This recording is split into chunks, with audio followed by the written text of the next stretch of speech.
My name is Nekkies Smit. I'm a bit of a Land Rover fanatic.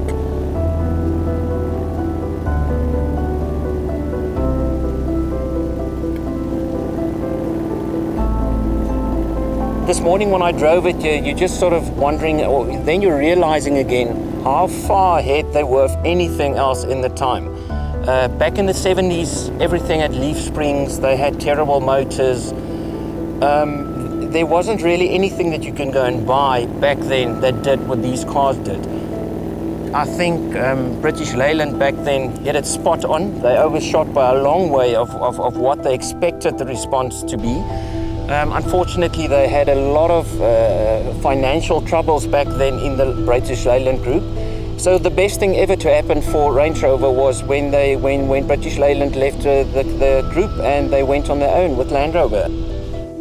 And it's just been a success story ever since. I think Range Rover up to this day is still the benchmark for every vehicle in that category, and you can see why. It drives great.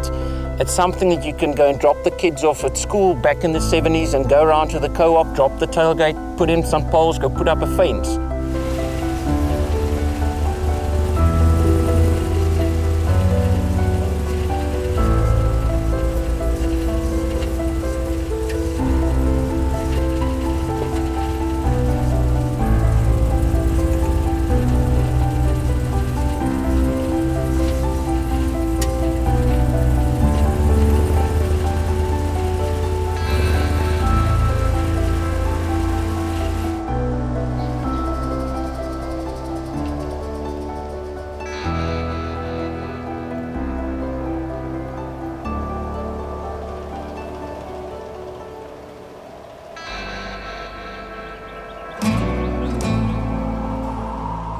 I grew up in a farming community where everything that was driven was a Japanese make.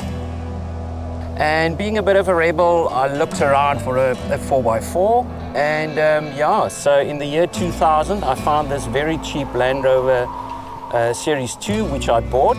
Terrible state obviously, because I couldn't afford anything. And I restored it, and from there it just the bug bit me, and I did various Land Rovers over the years. I've got a Land Rover collection of about 18 currently. I do have some with more sentimental value, I would say, than the others.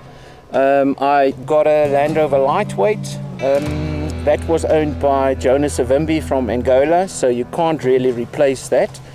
I won't get rid of that. I've had some crazy offers from Russians, from all kinds of historians on that, but that's one of those things that you can't get rid of it.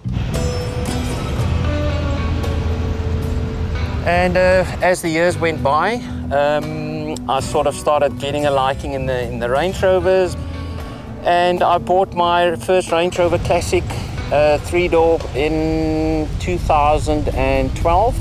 I had it for a few years, didn't get a chance to revamp it, and eventually I got a request from a client to say, listen, Land Rover Range Rover is turning 50 next year, can't we build something?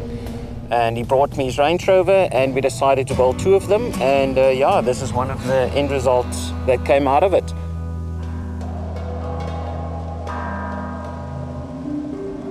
In the late 60s, Land Rover, or British Leyland back then, they realized that they had to get something in the market that was a bit more comfortable than your conventional leaf spring Series 3 back then. And they wanted to get something that was just as comfortable taking the sheep to the vet than taking the kids to school. So they came up with the Range Rover.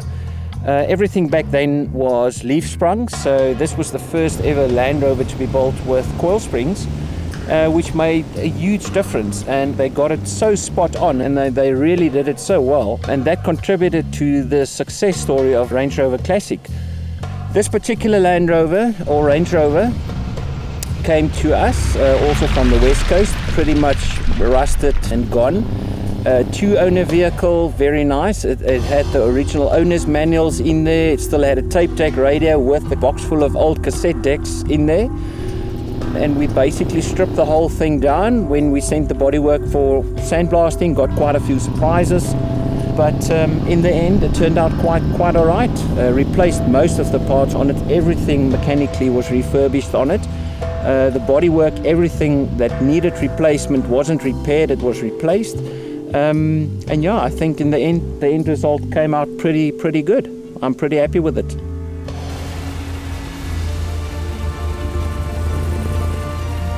So it's nice to take an old rust bucket and get it back to its former glory. I mean, something that was produced 45, 50 years ago, for it to bring it back to life, that it looks like it just came off the production line. It's quite challenging, and it's quite rewarding in the end, and I think that's what I like about them.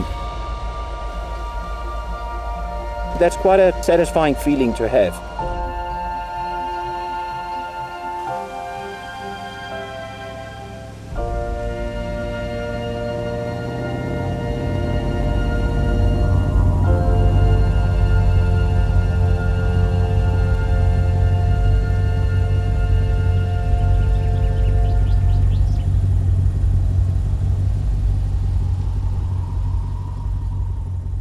Did you know that we also sell really awesome car-themed merchandise?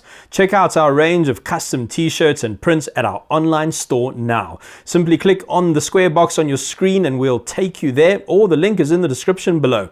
Thanks for watching.